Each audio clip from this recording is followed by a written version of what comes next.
Bonjour, je m'appelle Gabriel Demeule et je suis stagiaire en architecture. Moi, c'est Cassandra Duchamp-Martin et je suis biologiste.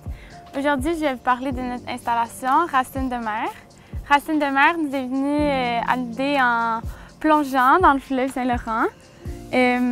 Donc moi, j'ai toujours fait de l'apnée en eau froide, puis qu'est-ce qui me fascinait, c'était les algues, leur mouvement, leur couleur, leur odeur.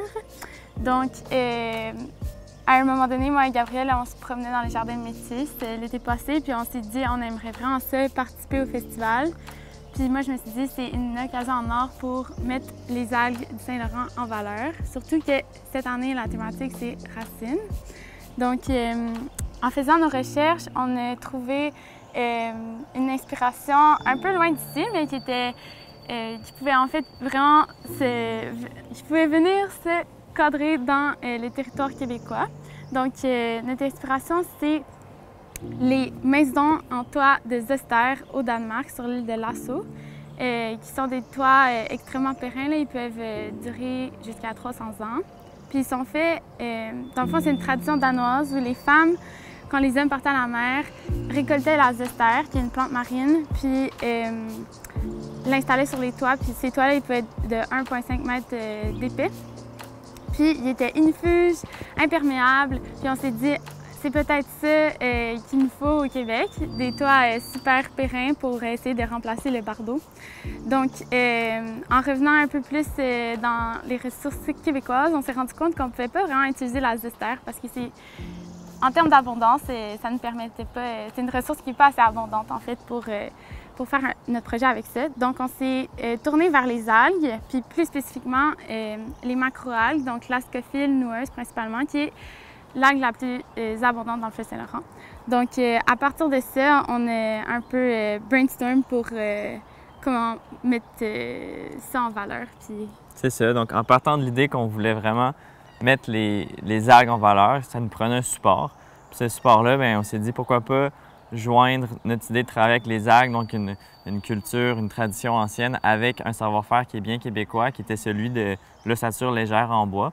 Donc, vous le savez probablement, mais pratiquement toutes nos maisons sont construites en bois avec du SPF, donc c'est une ossature légère.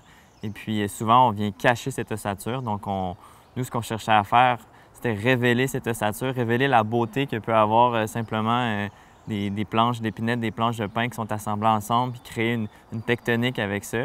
Et puis pour ce faire, bien, on a assemblé la forme triangulaire qui s'avérait être un excellent support pour y déposer nos algues, laisser le vent passer au travers pour que tout sèche et que tout... en fait, qu'on puisse vivre la texture des algues, puis qu'on puisse les sentir quand on se promène à l'intérieur, qu'on puisse voir qu'est-ce qui est au-dessus de notre tête, puis quand on va de l'autre côté, bien, qu'on puisse y toucher. Donc, pour nous, c'était vraiment important d'arriver à mettre à la fois le bois et les algues en valeur dans cette structure. Puis c'est aussi par rapport à la crise climatique, on se disait qu'il fallait comme retourner à des matériaux qui étaient plus écologiques, en fait. Puis nous, c'était vraiment important que notre installation elle puisse être pratiquement toute compostable ou réutilisable. Donc, ça s'inscrit aussi dans cette lignée-là de faire un peu de l'art et de l'architecture plus durable. Puis, c'est ça. Donc, on a dû récolter des algues. Puis, ça a été grâce à ProAlgues Marine, qui est une compagnie qui récolte des algues depuis très longtemps. Et donc, c'est une pratique qui est vraiment encadrée et réglementée par le gouvernement. Donc, il n'y a pas de souci à se faire à ce niveau-là. Les ressources, ils sont bien gérées. Donc, on était à Saint-Fabien-sur-Mer, puis on a mis nos bottes de caoutchouc, puis on a pris nos X-Acto pour couper toutes les algues, puis on les a reçues dans une énorme pile qui faisait à peu près 15 verges cubes d'algues. Oui, 15 verges cubes. Qui représentent quelques tonnes, en fait, en termes d'algues mouillées. Puis là, le défi, je pense, c'était vraiment d'arriver à les sécher à temps. Donc, il fallait en fait que la récolte se fasse la bonne journée, qu'ils arrivent à la bonne journée au jardin pour que quelques jours plus tard, les algues soient sèches pour qu'on puisse les installer. Donc, ça a été vraiment une belle aventure d'arriver à sécher 15 verges cubes d'algues avec un peu les moyens du bord ici, là, au jardin. Donc, mais on est bien content du résultat. C'est ça. Donc, une fois que les algues sèchent, ils deviennent un peu comme une sorte de plastique, texture plastique. Puis, on les a transportés jusqu'ici. Puis, moi et Gabriel, on a monté la structure grâce à nos talents d'escaladeurs. Fait que, ouais, c'est ça. Puis. Quelques petits mots sur le jardin, peut-être? Ouais. Pour nous, c'était vraiment important. En fait, pour moi, étant biologiste, il fallait que les plantes soient évidemment indigènes et qu'ils soient reliées à notre jardin, qui était un jardin marin.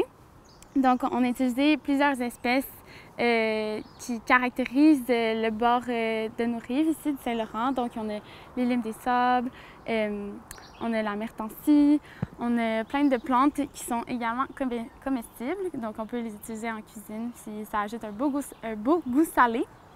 Puis notre jardin il est réfléchi pour essayer de représenter les différentes strates végétatives qui sont établies par les marées. Donc, les visiteurs les plus aguerris pourront voir là, puis essayer de comprendre un peu comment les plantes s'organisent par rapport à notre installation, qui est un peu comme les algues échouées et le bois échoué sur les grèves. Donc, c'est ça. Puis, les visiteurs, en fait, ils peuvent entrer, venir se balader à l'intérieur, toucher nos algues, venir voir nos puits de lumière qui permettent de voir une belle percée sur la forêt, puis faire le tour et on a un beau point de vue, en fait, sur le Saint-Laurent ici. Donc, c'est ça. Bienvenue!